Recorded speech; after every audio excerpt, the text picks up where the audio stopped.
दोस्तों, मैं ध्रुव कुमार। आज आप सबका इकोनॉमिक सर्वे 2024-25 के समरी में आपका स्वागत है। साथ में हम लोग यहाँ पे की पॉइंट्स देखेंगे जो आपके एग्जाम के लिए इम्पोर्टेंट है, साथ और एमसीक्यू से रिलेटेड जो एमसीक्यू वो भी देखेंगे। तो चलिए यहाँ पे बात करें। यहाँ पे इकोनॉमिक सर्वे 2024-25 का तो जीडीपी ग्रोथ यहाँ पे आप देख रहे हो, जैसा है कि तो 24-25 में 6.4% रहने का चांस है, और 25-26 में 6.3 से लेकर के 6.8 तक। 21-22 में 2021-22 में 9.7 था, 22-23 में 7.0 था, 23-24 में 8.2 था। तो यहाँ से क्वेश्चन से आपके सीक्वेंस लगाने के लिए भी पूछ सकता है, या फिर सीधा 24-25 का कितना ग्रोथ है 6.4, और 25-26 का कितना चांसेस है 6.3 से 6.8 के बीच में हो सकता है।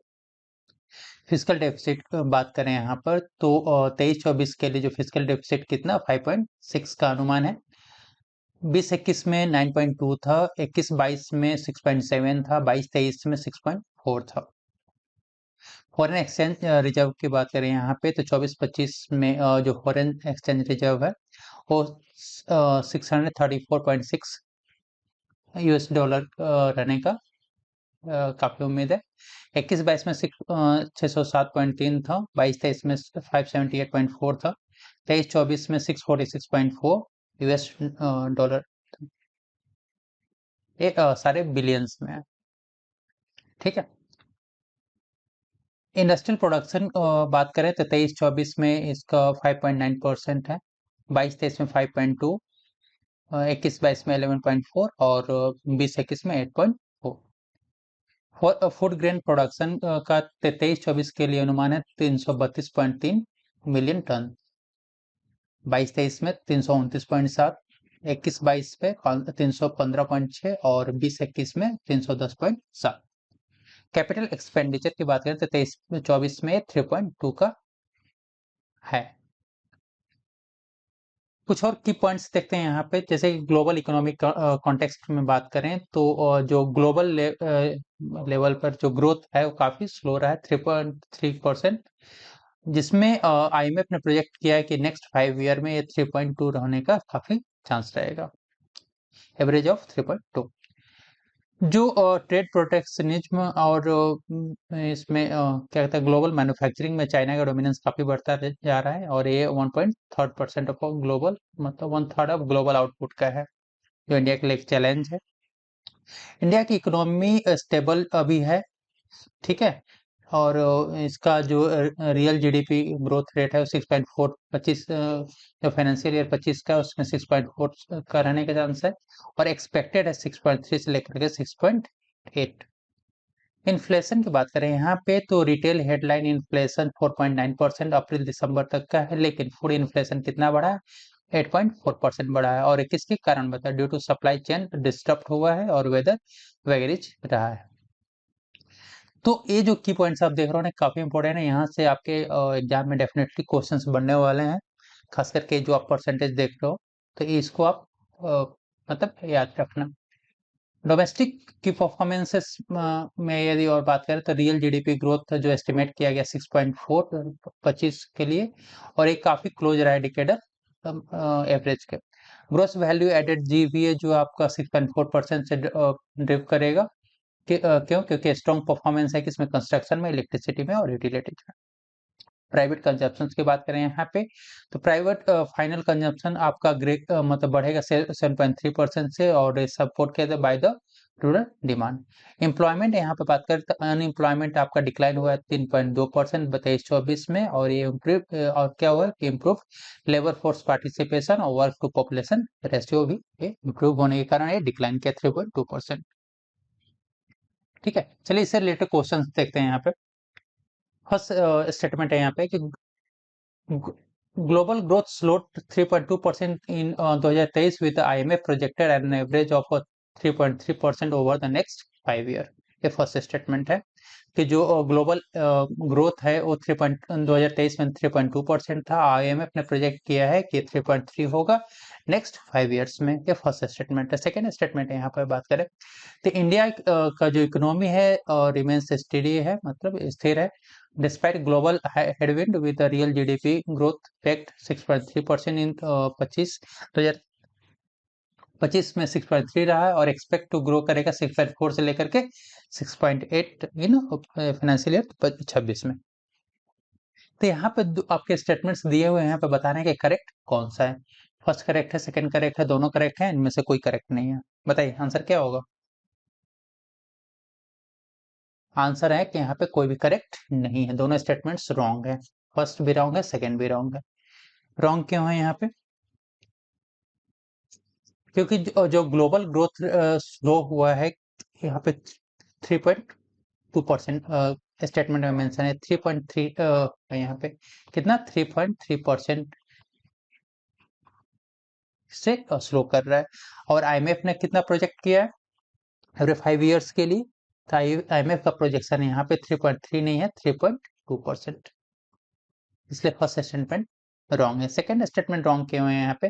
कि जो इंडिया की इकोनॉमिक स्टडी तो है और रियल जीडीपी ग्रोथ कितना 6.4%, यहाँ पे 6.3 की जगह पे यहाँ पे क्या होगा 6.4%। ठीक है। और ग्रो कितना से मतलब और एक्सपेक्टेड ग्रो क्या होगा इसका? तो 6.4 से लेकर के 6.8 लिखा हुआ है, तो यहाँ पे 6.4 नहीं होगा, क्या है यहाँ पे 6.3%। इसलिए फर्स्ट स्टेटमेंट आपका रॉन्ग है। आंसर क्या हो गया? डी।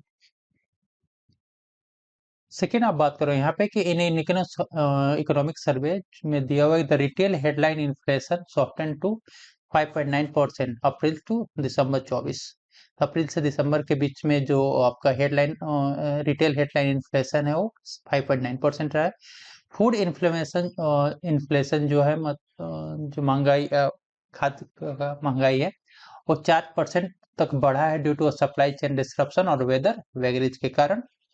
तो इसमें बताना है कि इसमें से which of the statement given are not correct. इसमें से कितने जो दो स्टेटमेंट्स दिए हुए हैं इसमें से करेक्ट कौन सा नहीं है बताइए। फर्स्ट सेकेंड दोनों या इनमें से कोई नहीं? आंसर है आपका क्या सी, मतलब दोनों स्टेटमेंट्स आपके क्या है करेक्ट नहीं है। फर्स्ट करेक्ट क्यों नहीं है? क्योंकि इकोनॉमिक सर्वे जो 24-25 का है इसमें तो रिटेल हेडलाइन जो आपका इन्फ्लेशन है वो कितना है, यहाँ पे कितना मेंशन किया गया है 4.9%। 4.9%, लेकिन स्टेटमेंट में कितना दिया हुआ है 5.9%, तो इसलिए रॉन्ग है। सेकेंड है यहाँ पे फूड इन्फ्लेशन की बात करें तो यहाँ पे फूड इन्फ्लेशन कितना परसेंट लिखा हुआ है 4.8%। ये रॉन्ग है, कितना 8.4% है। ठीक है, इसलिए सेकेंड स्टेटमेंट रॉन्ग है। अब देखो कहाँ से क्वेश्चन से लिया गया है। तो जो फर्स्ट स्टेटमेंट था, जो फर्स्ट क्वेश्चन था यहाँ से किया था और ये था स्टेटमेंट में। सेकंड जो क्वेश्चन है यहाँ से और फर्स्ट स्टेटमेंट ए है और सेकंड स्टेटमेंट ए है आपका। ठीक है, जो थर्ड क्वेश्चन है यहाँ से लिया गया, इससे बनाया गया है दोनों स्टेटमेंट को मिला करके। और फोर्थ जो क्वेश्चन है इसको और इसको मिला करके यहाँ पे बनाया गया। चलिए थर्ड क्वेश्चन देखते हैं यहाँ पे कि इन इंडियन इकोनॉमिक सर्वे 24-25 में real GDP growth estimate 6.4% in 2025 close to the half decadal average.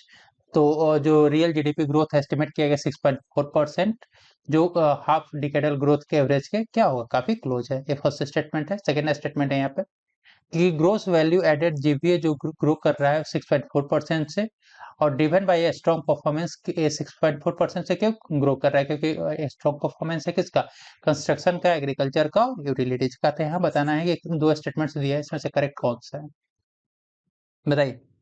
Correct कौन सा है? करेक्ट आपका कोई भी नहीं है। क्यों कोई नहीं है? First wrong, second wrong. First wrong क्यों हो रहा है यहाँ पे बताइए? फर्स्ट रॉन्ग क्यों है? अभी जस्ट हमने पढ़ा है कुछ देर पहले कि आप देख रहे हो यहाँ पे कि एक, जो रियल जीडीपी ग्रोथ एस्टिमेट 6.4%, ये तो करेक्ट है, डेटा परसेंटेज सही है, लेकिन close to the half decadal, ये डिकेडल है, हाफ डिकेडल नहीं है। ठीक है, तो डिकेडल एवरेज के काफी क्लोज रहा है। सेकंड स्टेटमेंट आप देख रहे हो कि ग्रोस वैल्यू एडेड जो ग्रीव कर रहा है, बढ़ रहा है कितना 6.4%, ये भी डेटा यहाँ पे सही है। ड्रिवन बाय स्ट्रॉन्ग परफॉर्मेंस, किसके किसका स्ट्रॉन्ग परफॉर्मेंस का ड्रिव कर, कंस्ट्रक्शन, ये सही है। यूटिलिटीज सही है, लेकिन यहाँ पे जो एग्रीकल्चर है सही नहीं है। यहाँ पे कौन सी सेक्टर है, कौन सा सेक्टर है? Electricity, electricity. क्लियर है? चल, नेक्स्ट क्वेश्चन देखते हैं। ये फोर्थ वन है। इन इंडियन मतलब इकोनॉमिक सर्वे की बात करें तो प्राइवेट फाइनल कंजम्पशन एक्सपेंडिचर है वो 7.3% से बढ़ा है, और ये सपोर्ट किया था by rebound in the rural demand के द्वारा, काफी सपोर्ट मिला है। अनएम्प्लॉयमेंट जो रेट है वो 3.2% तक 23-24 में था, जो इम्प्रूव किया था with improve labour force participation and work to population ratio. ये बताना है कि इसमें से कौन सा स्टेटमेंट आपका करेक्ट है। Given statements are correct, first second दोनों या इनमें से कोई नहीं। बताइए आंसर क्या होगा। हम्म आंसर आपका सी, मतलब दोनों स्टेटमेंट्स आपके क्या है, करेक्ट। फर्स्ट और सेकंड दोनों correct.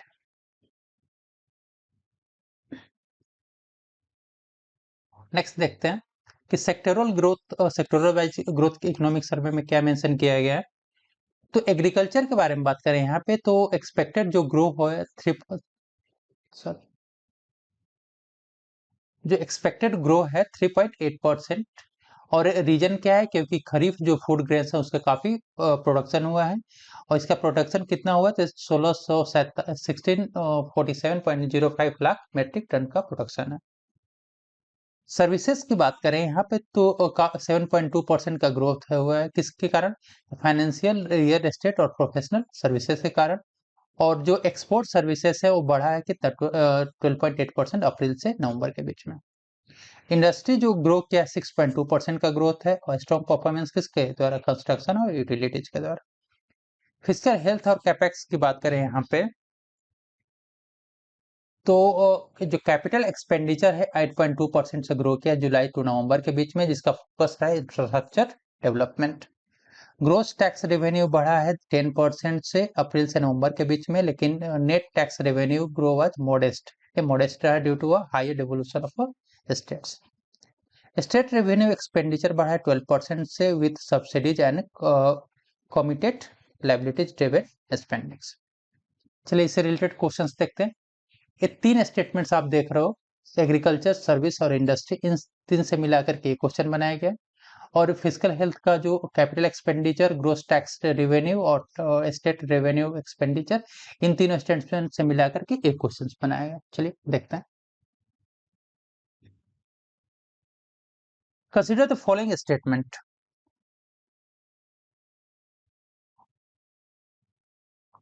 Agriculture is expected to grow at 3.6% in financial year 25।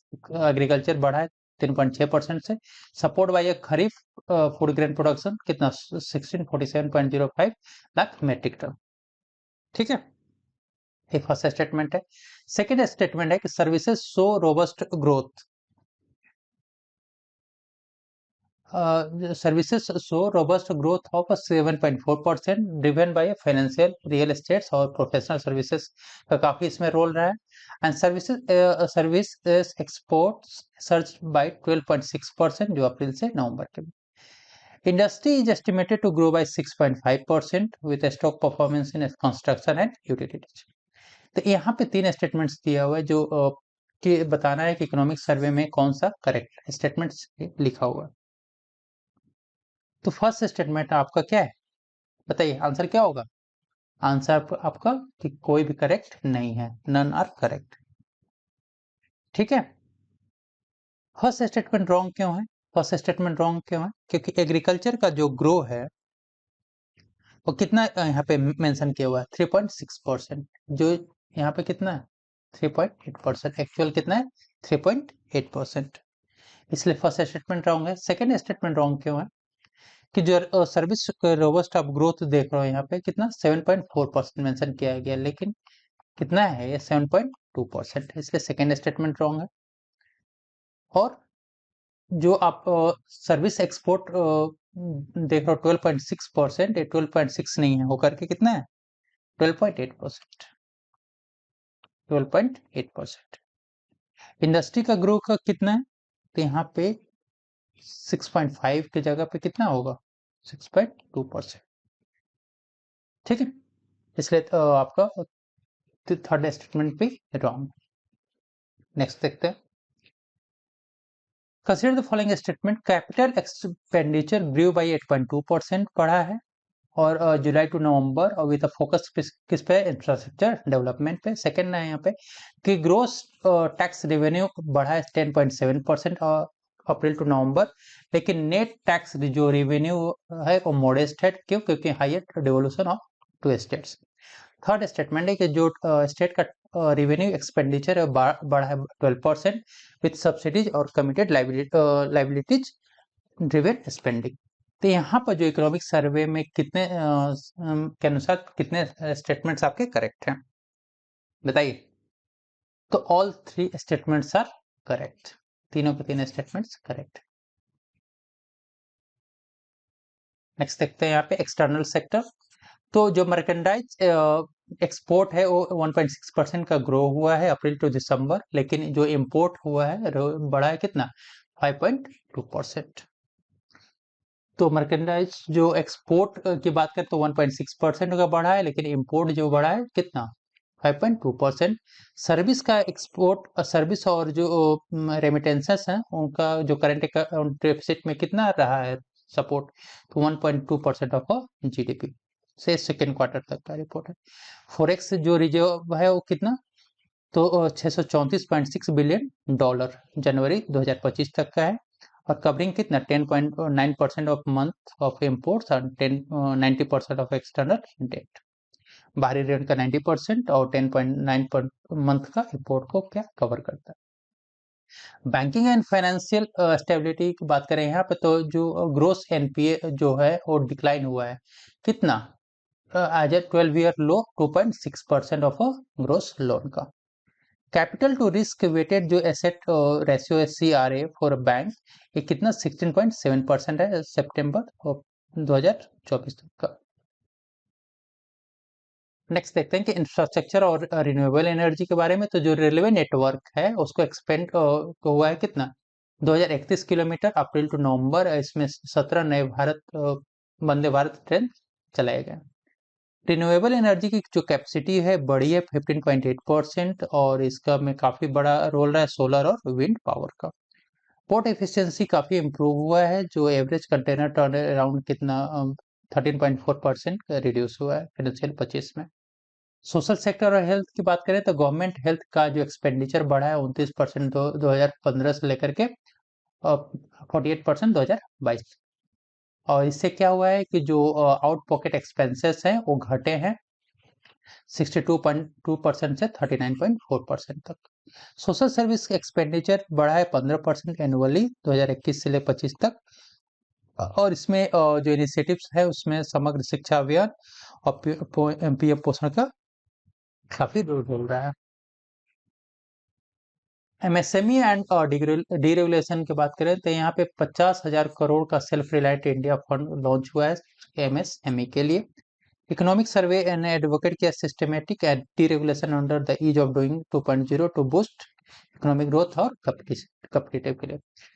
Artificial intelligence और फ्यूचर वर्कफोर्स की बात करें तो कोलैबोरेटिव एफर्ट हुआ है गवर्नमेंट के द्वारा प्राइवेट सेक्टर और एकेडमिया के लिए, जो AI driven labour market transformation के लिए, और इस एजुकेशन और स्किल्स डेवलपमेंट पे काफी फोर्स करने के लिए कि आगे जो एआई बेस्ड जॉब आएंगे उसके लिए मतलब स्किल्स और एजुकेशन बहुत जरूरी है। न्यू कॉन्सेप्ट इस हाईलाइट में क्या क्या हुआ है कि systematic deregulation, Jio economic fragmentation, AI driven labour market transformation, middle stand concept for India SME sector और रिस्क बेस्ड रेगुलेशन, ये 5 न्यू कॉन्सेप्ट है। सिस्टमेटिक डीरेगुलेशन की बात करें तो यहाँ 3 स्टेप प्रोसेस की बात किया गया है जो रिव्यू और रेगुलेटरी बर्डन को कम करने के लिए। First identify area for deregulation, area identify करना है। सेकंड करना है कि जो रेगुलेशन है उसको कंपेयर करना है फॉर अदर स्टेट्स और कंट्री के साथ, और थर्ड है कि जो कॉस्ट ऑफ रेगुलेशन है उसको एस्टिमेट करना है on the enterprises. Jio economic fragmentation की बात करें तो acknowledge the impact of global economic fragmentation on trade and investment पे क्या असर पड़ रहा है ग्लोबल इकोनॉमिक फ्रेगमेंटेशन का, वो एक्नॉलेज करना है। सेकेंड करना है कि जो डोमेस्टिक ग्रोथ है उसको स्ट्रेंथन करना है टू मिटिगेट जो रिस्क है उसको कवर करने के लिए। AI driven labour market transformation की बात करें तो यहाँ पे जो कोलैबोरेटिव एफर्ट की जरूरत है गवर्नमेंट, प्राइवेट सेक्टर और एकेडमिक के बीच में, जो फोकस करेंगे एजुकेशन और स्किल्स डेवलपमेंट पे और एआई ऑगमेंटेड जॉब के लिए। Middle concept for India MSME sector की बात करें तो एक advocates creating a robust SME akin to Germany क्या मिडल स्टैंड के जैसा। एम क्या है कि फोस्टर इनोवेशन करना है, कम्पिटिटिवनेस, इकोनॉमिक ग्रोथ को through deregulation and policy support के द्वारा इसको फोस्टर करना है। रिस्क बेस्ड डीरेगुलेशन की बात करें तो proposal shift towards a risk based regulatory framework to reduce the compliance cost and improve business efficiency को, मतलब कॉस्ट को घटाना है और बिजनेस को बढ़ाने के लिए। तो एक कुछ न्यू कॉन्सेप्ट हैं जो आपके इकोनॉमिक सर्वे 2024-25 में लाए गए हैं। सो फ्रेंड्स, ये लगता है कि वीडियो आपके एग्जाम के लिए यूजफुल है। तो आपसे रिक्वेस्ट है कि चैनल को एज ए सपोर्ट चैनल को सब्सक्राइब कर दीजिए, वीडियो को लाइक कर दीजिए और अपने दोस्तों के साथ शेयर कर दीजिए। थैंक